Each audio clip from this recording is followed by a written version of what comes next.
What up guys, Andres here with Steps for Improvement, and in this video I'm going to be talking about 5 behaviors that are instant confidence turnoffs, things that make you appear weak and insecure, and things that you should cut out of your life. I know that I used to suffer from these things a lot back in the day, and you know, these things, they killed my confidence. But that's how we gonna be fixing that today.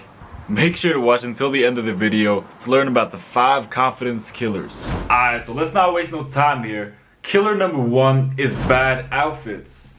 Outfits in general can make or break your confidence. They can either give you that boost of confidence or they can completely crush you. That's why it's always important to make sure that you're looking your best. You know, you don't want to be wearing no baggy ass clothes with a bunch of dirt on them.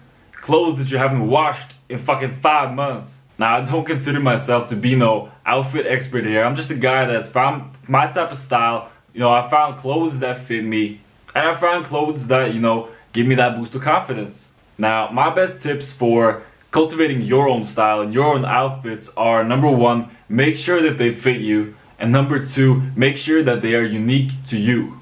You know, you want clothes that fit you really well and that really accentuate your style.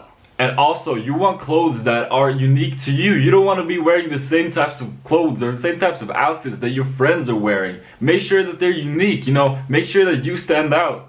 If you currently have not cultivated your own style, or you're just looking for some clothing inspiration, you can follow me on Instagram, because I'm trying to bump up my Instagram game and, you know, post new pictures of new outfits every single week. So make sure to follow me there. Alright, so I got 4 more tips coming along your way, and you don't want to miss those. But I've actually got to go do some things in the city, you know, buy some clothes and shit. But I'm going to give you the 4 tips once I get to the city. So follow me along on a journey to the city and my adventures on my way to the city. Stay tuned for that.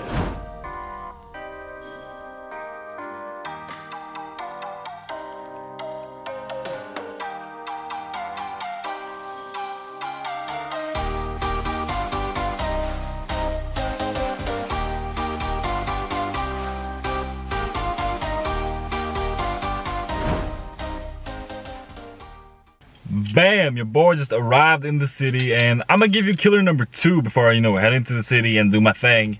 And that is bad hygiene. And listen, bad hygiene is such a huge confidence killer. It will completely fuck you up. It should go without saying that you have to take care of your hygiene. I mean, make sure that you're brushing your teeth. Make sure that you're fucking applying deodorant, taking showers on the daily. Wearing fresh clothes is basic stuff, but so many people, they don't do this, and at the end of the day, it kind of kills their confidence. Ultimately, because, they don't feel good in their clothes, or their body for that matter. Just like wearing good clothes, the clothes that fit you well, clothes that are clean, you gotta take care of your hygiene to feel well, to feel confident in yourself.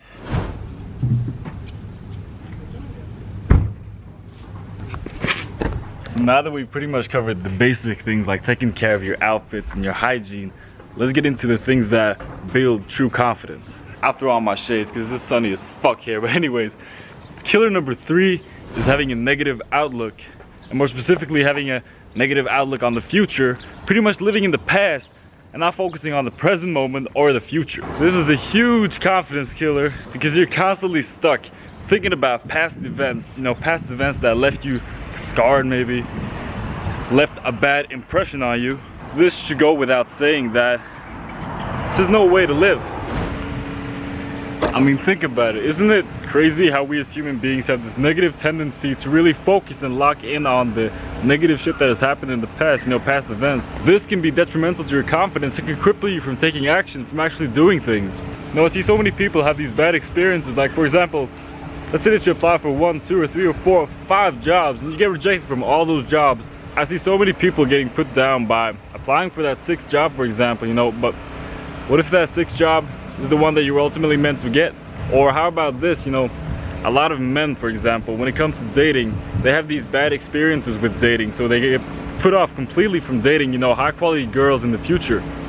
Maybe they've had really bad experiences in the past, with women, and it hasn't really gone that smoothly for them, and they completely reject the idea of moving forward in that, just because of, a few past events. You shouldn't let your past affect the present or the future. My best tip for overcoming this is to kind of leave the past where it belongs, in the past, and completely focus on the present moment and on the future. Simply because that's where your next actions lie. And the future, for example, is where your goals are going to be met. You're not going to meet your goals by thinking about the past. Boom, got the clothes that I was going to buy. Not all the clothes, but we'll get them later. Anyways, tip number 4 is the trichotomy of control. And let me tell you a little bit about this ancient Stoic technique. Now, this ancient Stoic technique was popularized by Epictetus. I think he was a very famous Stoic philosopher who pretty much talked about things you can't control, and things you have part control over, and things you have no control over. And he pretty much stated that you should only focus on the things that you have full control over. Because if you focus on the things you have absolutely zero control over, how are you going to be able to change them? So he pretty much scrapped the idea of worrying about things that you have absolutely no control over. Let's take the sunrise, for example. You have absolutely zero control whether the sun will rise tomorrow or if it won't. Now, what about something that we have part control over? Now, an example of this would be a game of tennis. We can partly control whether we win or not, but at the same time, we can't fully control that. We cannot fully control the outcome. Now, what about things that we have full control over? You know, the things that Epictetus really wanted us to focus on. Well, that would be our actions, our thoughts, things that are up here. We can control our next action. We can control whether or not we actually take the necessary action to achieve our goal. I hope that all makes sense. I'm gonna be moving on to the next location because it is hot as fuck in here. Back at the crib now, just bought some new outfits. I'm actually going to Spain next week, so I'm really looking forward to it. It's gonna be a blast. And you know, speaking about those 5 confidence killers, gotta get some new outfits, man. But anyways, killer number 5 are priorities. And listen, priorities are really important. If you have wrong priorities and the wrong intentions, you're not gonna get anywhere. Priorities are vital for your confidence, for your growth, for pretty much everything. I mean, listen, if you have the wrong priorities, like let's say that you want to buy the most expensive car or the most expensive apartment, but you're dead broke, what the hell is that gonna give you? No, it might give you some short-term happiness, but where's the long-term happiness? You know, you're running yourself into a wall. It's ultimately going to be detrimental to both your happiness and your confidence. Another example is people who don't look at things at a long-term perspective and only from a short-term perspective. Like, for example, chasing after money. They want to get rich fast. You know, they want to get rich today. And ultimately, that becomes their priority, you know, chasing after money. But in the end, they don't get any money because they're only focused on, oh, I want to get this done as fast as possible. You know, I don't want to put in any work. Like with the money, for example, money is only a byproduct of your work, you know, with the work you've put in, how much dedication you've put into that. So that is a huge confidence killer, you know, by not having the right priorities, you're ultimately ruining yourself of true confidence, of building true confidence. Building true confidence over the long term, not the short term. You know, you don't want to build this fake wall of confidence.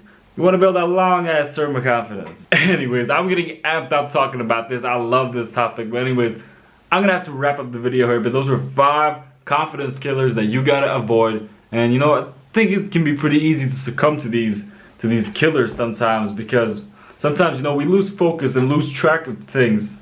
I lose track of our goals and our actions that we actually gotta take. But you've always got to be on edge and be aware that these killers could be out to kill you. And in this video, I think I really talked about, you know, the external part of this and the internal part. You know, the first 2 tips were more external of how people perceive you and like first impressions, for example. But the other 3 tips, or the killers, were more the internal ones, which are ultimately going to lead to you building that true long-term confidence. Anyways, watch out for those 5 confidence killers, because they will be out to get you. So you got to be out there and you got to be willing to protect yourself.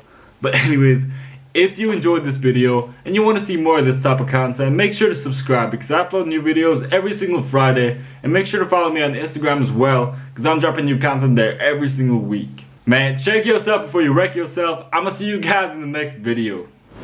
It's delicious.